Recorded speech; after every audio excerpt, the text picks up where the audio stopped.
Une rentrée sous haute sécurité sanitaire.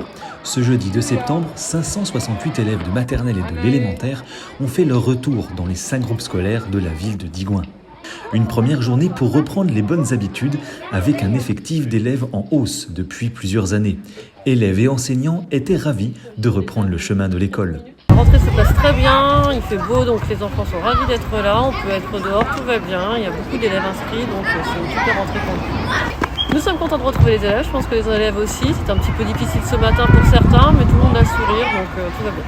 L'éducation étant l'une de ses compétences et de ses priorités, la municipalité a multiplié les mesures pour garantir une reprise dans les meilleures conditions.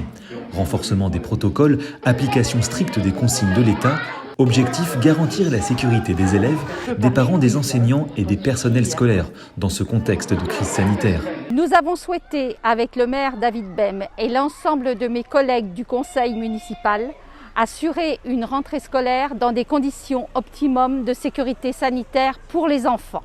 En plus de se caler sur le protocole transmis par l'Éducation nationale avec port du masque, gestes barrières, distanciation sociale et lavage régulier des mains, nous avons maintenu la désinfection pendant le temps médian et l'accueil dans les restaurants scolaires sans brassage des élèves. Nous espérons pouvoir alléger ces contraintes rapidement en fonction de l'évolution des conditions sanitaires.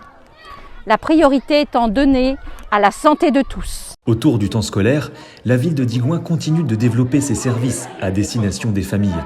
Ainsi, les centres d'animation municipaux ont repris l'accueil périscolaire et les activités après l'école, comme les animations de quartier, vont redémarrer début octobre. L'espace jeunesse, quant à lui, offre également des activités sur place et en extérieur à partir du CM2.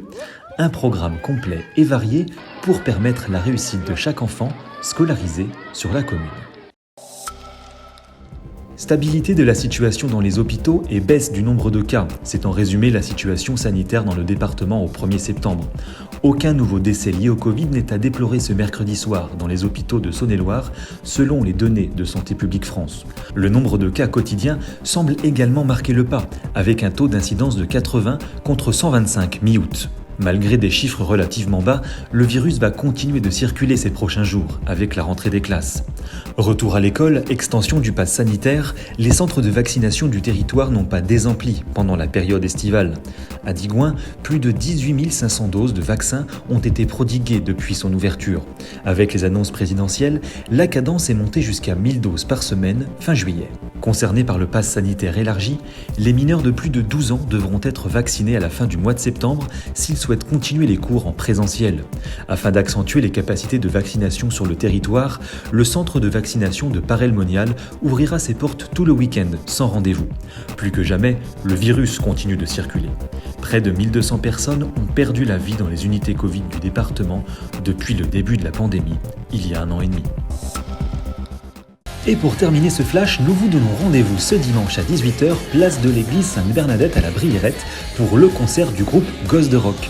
Bien connu du public digoinais, les 8 musiciens âgés de 13 à 17 ans joueront un répertoire festif et dynamique composé de morceaux essentiellement issus du rock.